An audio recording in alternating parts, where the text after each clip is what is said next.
welcome to Metro Focus. I'm Rafael P. Roman.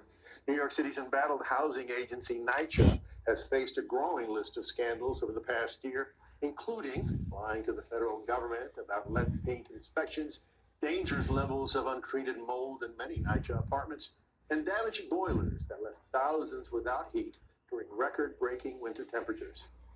Now the authority is embroiled in a new scandal, revelations of staff sex parties on NYCHA premises.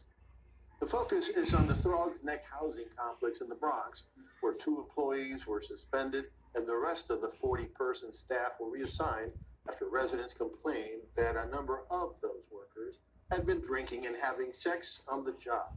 According to the president of the development's Residents Association, male and female managers engaged in erotic activities with subordinates both inside and outside the 29 buildings that house more than 2,500 New Yorkers. The Daily News broke this story, and Greg Smith, one of the investigative reporters behind the exclusive, joins us now. Greg, welcome to the program. Happy to be here. So, Greg, first of all, how did you dig up this disturbing story? Well, I've been covering the Housing Authority for about 7 years now. It seems like forever. Oh, my. And it's kind of scary. So people call me up a lot and tell me about things that are happening in the development. That's important because the Housing Authority itself has a serious case of lack of transparency. So I got a phone call last Friday from somebody, and they basically said, you want to check out what's going on up in Throgs Neck. They just walked in, the management just walked into the office and they had everybody reassigned. They had to turn in their keys and leave the property. Now I called up NYCHA, and I said, what's going on here? Why are you doing this? They wouldn't answer me.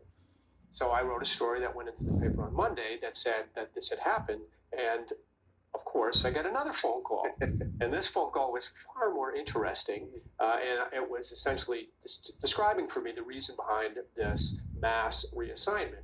And the reason was because NYCHA had been told that there were these sex parties going on within the groundskeeper's shop on the grounds of Throgs Neck, which is a huge development and serves thousands of tenants.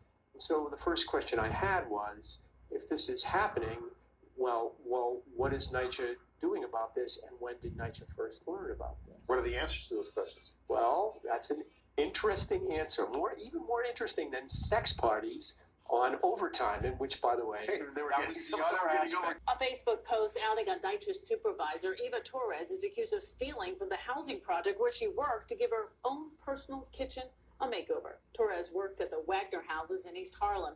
She allegedly stole kitchen cabinets, a refrigerator, and a sink and used them to renovate her home in Queens.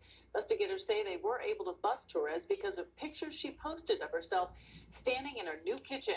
Some Wagner houses residents tell us they're not too surprised by the arrest. We put tickets in to get stuff. They take forever getting to your apartment to do that. So that wouldn't surprise me. A lady taking a whole refrigerator though and 8 cabinets. Oh my God. In a statement, NYCHA tells us Ms. Torres's, quote, reprehensible actions will be met with a swift and aggressive response, adding that she doesn't represent the honest, hardworking, and decent employees of NYCHA.